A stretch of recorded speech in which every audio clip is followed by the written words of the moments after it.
Stop chasing, because chasing teaches them they can retreat and still keep you. And I need you to feel the truth of that in your bones, because it's the hardest lesson when you care. When you love someone, your instinct is to move toward them. When they pull away, your body wants to close the distance. When they go quiet, your mind starts searching for the right words, the right timing, the right message that will bring them back. And you tell yourself you're fighting for love. You tell yourself you're being mature. You tell yourself you're being patient and understanding. But in an avoidant dynamic, chasing doesn't fight for love. It feeds the pattern that keeps love from growing. Because the avoidance comfort is built on one simple belief: I can take space without losing you. I can retreat and still have access. I can disappear and return to warmth. I can be inconsistent and still be chosen. And the reason they believe that is not because they're evil. It's because your chasing keeps proving it. Every time they go cold and you go warmer. Every time they withdraw and you lean in. Every time they give less and you give more. You teach them that their distance will always be softened by your effort. And here's what that does. It kills urgency. It kills responsibility. It kills the moment where they finally have to face the consequences of their behavior. Because if your love is always available, they never have to choose you with intention. They can keep you in the background like a safety net, not a partner.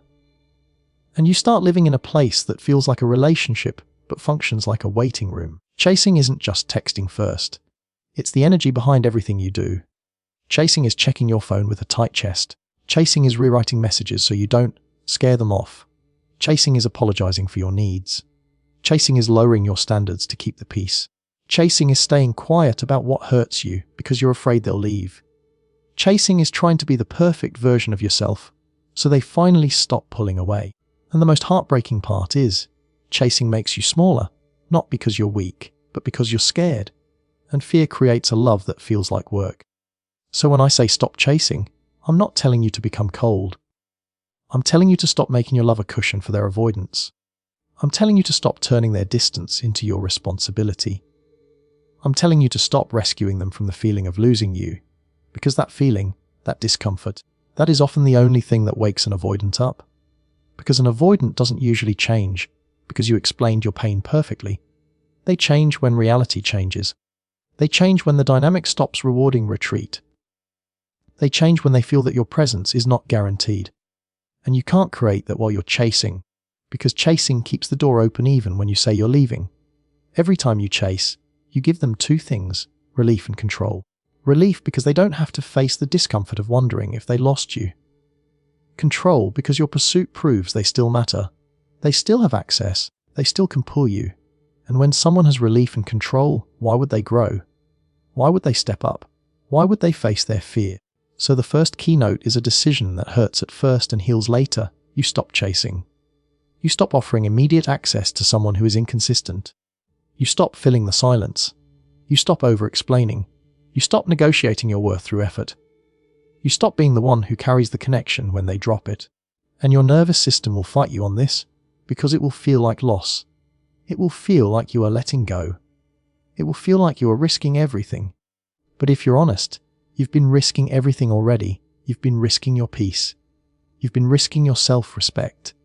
You've been risking your emotional stability. You've been risking your identity. Because chasing someone who keeps retreating teaches you to live in a constant state of readiness, always waiting for the next shift, the next silence, the next pull away. So stopping the chase is not about them, it's about you. It's about telling yourself, my peace matters more than this panic. It's about telling yourself, I will not abandon myself to keep someone near. It's about telling yourself, I want love that feels mutual, not love that feels like pursuit. And here's what happens when you stop chasing. The silence becomes honest. Without your messages, without your reassurance, without your emotional labor, the space becomes real. And in that real space, you finally see the truth. Do they move toward you when you stop pulling? Do they show effort when you stop overgiving? Do they repair when you stop rescuing? Because if they never come toward you unless you chase, then you weren't in a relationship. You were in a dynamic where your fear kept the connection alive. And that truth hurts, but it also frees you because it shows you what is real and what was being held together by your effort alone. And if they do come toward you, the way they come matters, not just with words, but with consistency. Not just with, I miss you, but with presence. Not just with one message, but with a pattern. Because stopping the chase doesn't mean you accept any return. It means you allow their return to be earned. It means you let actions prove intention. So the shift begins with courage. The courage to be still when your heart wants to run. The courage to hold your boundary when you miss them. The courage to let them feel the consequence of distance without you softening it. The courage to stop rewarding what hurts you. Because chasing teaches an avoidant one thing: I can retreat and still keep her. And stopping the chase teaches them something else entirely: if I retreat, I may lose her. And that is not a threat, it is a reality. A reality that protects you, and a reality that either wakes them up to grow, or reveals they never had the capacity to meet you. Either way, you stop losing yourself in the pursuit, and you start becoming the kind of woman who is met. Not chased, chosen, not begged for, loved in a way that doesn't require you to fight for your place. The one shift is self-containment. You become steady instead of reactive, and this is where everything changes, not because you suddenly become a different person, but because you stop letting their distance decide who you are. You stop letting their silence rewrite your self-worth. You stop living like your peace is on the other side of their reply. And if you've been in an avoidant dynamic, I want you to admit something quietly. You haven't just been trying to love them, you've been trying to survive the uncertainty. Because when an avoidant pulls away, it doesn't just hurt, it activates you. It wakes up the part of you that fears being abandoned, the part that wants to fix, the part that wants to prove, the part that wants to hold on tighter so you don't lose what you love. And that activation becomes your normal. You start checking the phone like it's a heartbeat monitor. You start replaying conversations like evidence. You start reading tone like a detective. You start trying to manage the relationship through effort, because effort feels like control, and control feels like safety. But self-containment is the moment you stop trying to control what you can't control. Self-containment is you saying, I can feel this, and I can hold it. I can miss you, and I can still breathe. I can love you, and I can still keep my life moving. I can want closeness, and I can refuse to chase. I can be open, and I can stay grounded. That is the shift, and it is magnetic to an avoidant, because it removes the pressure they fear most, the pressure of being responsible for your emotional state. When you are reactive, your energy says your choices decide whether I'm okay. When you are self-contained, your energy says I am okay, and I am choosing to be here. And that is a completely different feeling for an avoidant, because their nervous system often equates closeness with responsibility. They feel like if they get close, they will be expected to fix your emotions, to reassure you constantly, to never pull back, to always have the right words, to always be available. Even if you never demanded that directly, the dynamic can create it. Your anxiety becomes a silent demand. Your urgency becomes a silent pressure. Your panic becomes a silent leash. Self-containment cuts the leash without cutting the love. It says, I will not use you as a regulator. I will not make you my peace. I will not make your attention my oxygen. I will not collapse when you step back. And when an avoidant feels that, they can finally relax enough to feel something real. Because when there is no pressure, they don't have to run. When there is no urgency, they don't have to numb out. When there is no emotional flooding, they don't have to shut down. Your steadiness becomes a safe environment where their own feelings can surface without panic. And this is why self-containment makes them love you more. Not because you became colder, but because you became safer. Safer for them because you removed the emotional demand. Safer for you because you stopped abandoning yourself. Now, self-containment is not silence as punishment. It's not pretending you don't care. It's not being distant to provoke longing. It's not games. Self-containment is an inner posture. It's the difference between, I need you to respond so I can breathe, and I'm going to breathe and respond from calm. It's the difference between, your distance is an emergency, and your distance is information. It's the difference between, I must fix this, and I will observe what is real. So when they pull away, self-containment looks like you don't spiral. You don't send the extra message. You don't demand reassurance. You don't write paragraphs. You don't turn their silence into a courtroom. You stay grounded, and you continue your life. You do what you said you would do. You keep your routines. You talk to friends. You go to the gym. You eat, you sleep. You don't let the relationship become the only source of emotional regulation. And that is hard, because your heart will say, if I don't reach out, I'll lose them. But here is the truth. If your absence makes you lose them, you're only keeping them through anxiety. And anxiety is not a foundation for love. It's a trap. Self-containment also changes how you respond when they come back. Because avoidants often return when they feel safe again, when the pressure has lowered, when they miss the warmth, when loneliness hits. And if you are reactive, you will reward that return instantly. You will open your whole heart. You will give full access. You will treat the return like a reunion, even if nothing has changed. And then they retreat again, and you feel shattered again. But self-containment means you pace. You stay warm, but you don't flood. You respond kindly, but you don't overinvest. You allow connection, but you require consistency over time. You don't punish. You simply don't abandon your standards. You let their actions rebuild trust, instead of letting your relief rewrite the story. And that is where your power becomes undeniable, because the avoidant realizes this person is not easily pulled. This person is not controlled by my distance. This person is not collapsing into fear. This person is calm. And calm has gravity.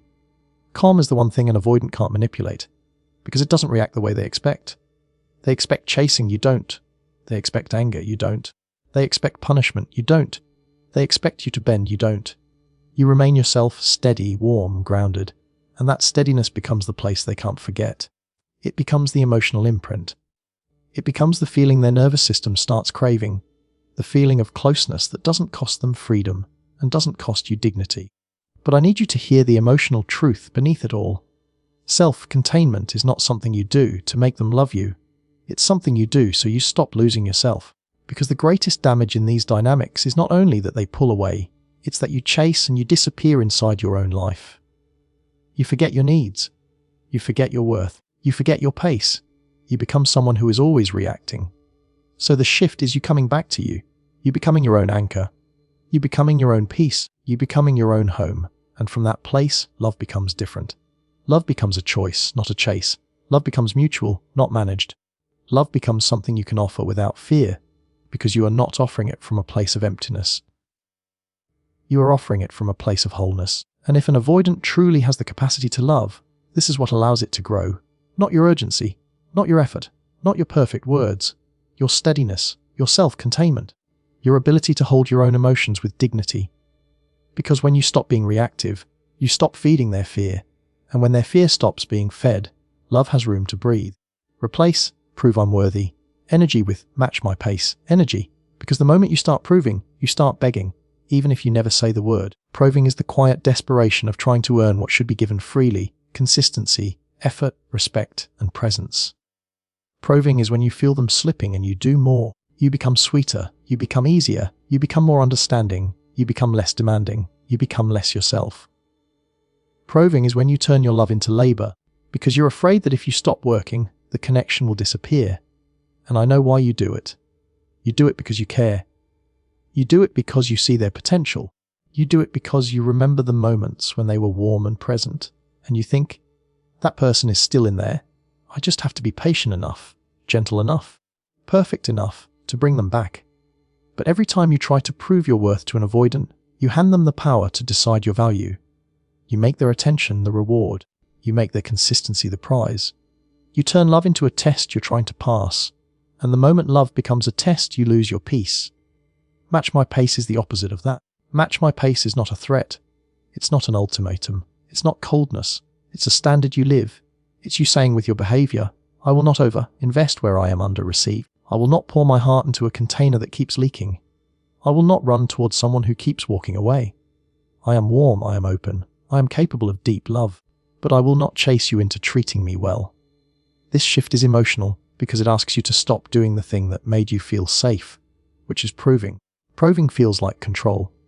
Proving feels like you're doing something. Proving feels like you're preventing loss. But proving is also the thing that drains you until you don't recognize yourself. Because you start performing love instead of living it. You start shaping yourself around what you think will keep them, and you call that devotion. But devotion that costs you your dignity is not love, it's fear. So match my pace begins with you noticing where you are ahead, where you're initiating more, where you're explaining more, where you're forgiving more, where you're waiting more, where you're available more, where you're investing emotionally in moments that have not been earned by consistency. And then you gently, calmly, pull your energy back into alignment, not as punishment, not to provoke, but to protect. Because your pace is your peace. Your pace is what keeps you from being yanked around by their push and pull. Your pace is what keeps your nervous system stable. Your pace is what keeps your standards real. And when you match your pace, you stop rewarding the avoidance cycle. You stop rewarding distance with pursuit. You stop rewarding breadcrumbs with full access. This looks like small things that feel huge. It looks like not replying instantly out of anxiety. It looks like not sending the second message to fix the silence. It looks like not sharing your emotions to get them to respond. It looks like not making yourself endlessly available to someone who is inconsistently present. It looks like letting their efforts set the pace of access, not your fear. And this is where your heart will panic, because your heart will say, "But if I pull back, I'll lose them." And you need to answer your heart with truth. If pulling back to a healthy pace makes you lose them, then you are only keeping them through over-giving. And over-giving is not a relationship, it's a slow leak of self-respect. Match my pace means if they're consistent, you're consistent. If they're intentional, you're intentional. If they communicate, you communicate. If they show up, you show up. But if they're vague, you don't turn vague into a relationship by doing all the work. If they disappear, you don't chase them into returning. If they offer crumbs, you don't treat crumbs like commitment, because you're not proving you're worthy of love. You're filtering for someone who is capable of loving you well. And that is what makes an avoidant feel a new kind of pull, because you remove the comfort of being able to retreat and still keep you. You remove the comfort of, "she'll always be there." You remove the comfort of being chosen without effort. They start to feel that closeness with you requires participation, and distance risks loss. Not because you're playing games, but because you stop playing the role of the one who overfunctions. And the emotional power of this is that it stops you from abandoning yourself. Because proving is self-abandonment dressed up as love. It's you ignoring your own needs to keep someone comfortable. It's you swallowing your standards to keep the peace. It's you minimizing your feelings so you don't scare them. It's you accepting less so you don't lose the person you want. And every time you do that, you teach yourself that your needs are negotiable. You teach yourself that love requires self-erasure. Match my pace teaches you the opposite. Love requires mutuality. Love requires balance. Love requires a steady exchange, not one person pouring and the other person taking. Love requires that both people show up, not just one person trying harder. So when they reach out after distance, match my pace means you don't punish them, but you also don't reset the relationship instantly. You respond calmly. You let them lead with clarity. You let them rebuild trust. You let them show consistency over time. You keep your standards without drama. You let your warmth be real, but your access be earned. And here's the part that becomes heart-touching. Because it's not just about them. It's about you finally treating yourself like someone worth protecting. It's about you finally saying, "I'm tired of proving. I'm tired of auditioning. I'm tired of working for crumbs. I want love that meets me, not love that makes me chase." And when you live that, you become different. You become calmer. You become more attractive, not because you changed your personality, but because you stopped leaking your power. You stopped giving your worth away for reassurance. You stopped asking someone else to validate what should be obvious, that you are worthy of consistency. So match your pace. Let your energy be aligned with what you receive. Let your investment be proportional to their effort. Let your love be warm but not desperate. Because the moment you stop proving and start pacing, you stop being a person who can be kept through half effort. And you become a person who is either met with real love or not met at all, and both outcomes protect your heart. Let actions earn closeness, not words. Because words are easy for someone who is afraid of responsibility. Words can be warm and vague at the same time. Words can keep you attached without requiring real effort. Words can give you hope without giving you stability. And if you've ever loved an avoidant, you know this pain intimately. The beautiful messages, the sweet lines, the sudden, "I miss you," the "I've never felt this way," the "I'm just overwhelmed," the "give me time," and then the same disappearing act, the same distance, the same inconsistency that leaves you holding your own heart like it's fragile glass. So this keynote is about the one decision that ends the loop. You stop building closeness on language, and you start building closeness on behavior. Because the problem was never that they didn't know what to say. The problem was that you kept treating what they said as proof of who they were, even when what they did was telling a different story. Words are not worthless. Words matter. But words without action are a sedative. They calm your anxiety just enough to keep you waiting. They make you feel seen just enough to keep you attached. They give you a hit of hope that your nervous system confuses for love. And then you stay, because you keep thinking, "They said they care. They said they're trying. They said they're not ready. They said they miss me. They said they want this." And you start living in a relationship made of sentences, not a relationship made of consistency. Let actions earn closeness means you stop rewarding language with access.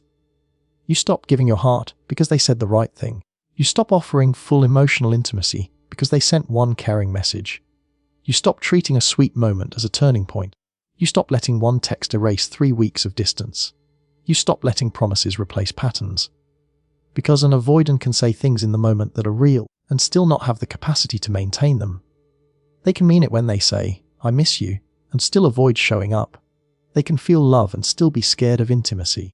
They can crave you and still run from responsibility.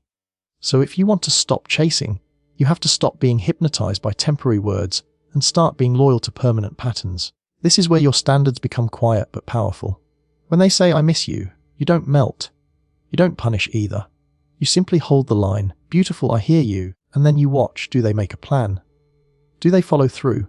Do they show up when it matters? Do they bring consistency into daylight, not just emotion at night? Because anyone can miss you in loneliness. The question is who chooses you in stability. When they say, "I'm overwhelmed," you don't become their therapist. You don't start carrying the relationship. You don't start over-functioning to make it easier for them. You can have compassion, but compassion does not mean you accept absence. Compassion does not mean you accept vague. Compassion does not mean you accept being put on a shelf. You simply watch. Do they communicate? Do they return with repair? Do they take responsibility for staying connected in a healthy way?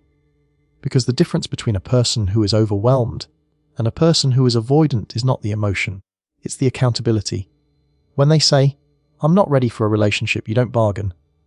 You don't try to prove you're low maintenance. You don't try to shrink your needs to fit inside their fear. You respect the truth and you adjust your access. You stop offering relationship-level intimacy to someone who is not offering relationship-level commitment. That is letting actions earn closeness. And I know this is emotional, because it means you have to give up something addictive, the rush of their words. You have to give up the relief that comes when they text you. You have to give up the fantasy that the right sentence will finally fix everything. Because fantasies keep you waiting, and waiting keeps you chasing. Even if you're not texting, you're still chasing in your mind. So letting actions earn closeness is how you protect your heart from hope that has no foundation. It's how you stop handing your power to a person's potential. It's how you stop falling in love with the version of them that shows up for 5 minutes and disappears for 5 days. It means you pace intimacy. You keep your warmth, but you don't offer full access. You keep your openness, but you don't confess everything to someone who is inconsistent. You keep your kindness, but you don't keep forgiving without repair. You keep your heart soft, but you stop placing it in hands that keep dropping it. And here's the part that makes this keynote so powerful with an avoidant, because it removes the reward of words. The avoidant often uses words, not as manipulation necessarily, but as relief. Words to calm you, words to soothe the moment, words to reset the cycle, words to keep the connection alive without stepping into responsibility. And when words no longer earn closeness, they have to choose. Either their actions rise, or they lose access. That's the shift that can change everything. Because an avoidant can survive your anger, they can survive your tears, they can survive your paragraphs. But they struggle when the rules change quietly, when they realize that they can't come back to full warmth with a single message. They struggle when they realize that access is earned through consistency, not emotion. And the most important part is what this does for you. It restores your self-trust. Because when you let actions earn closeness, you stop gaslighting yourself. You stop saying, "But they said they care," while your heart is starving. You stop excusing behavior that hurts you. You stop ignoring your intuition. You start trusting what you see. So you become the woman who listens to patterns, not promises. You become the woman who values consistency over intensity. You become the woman who stops turning words into a relationship and starts requiring a relationship to be built through real effort. And if they step up, beautiful, because now you're building something real. And if they don't step up, you still win, because you stop giving your heart away in exchange for sentences. You stop chasing a person's potential. You stop living on hope. You start living on truth, and truth is painful, but it is clean, and clean pain heals. So let actions earn closeness. Let their behavior carry the weight, not their words. Because when you do that, you stop being a person who can be kept through temporary comfort, and you become a person who is either loved with consistency or not loved at all. And that is the only kind of love that deserves you.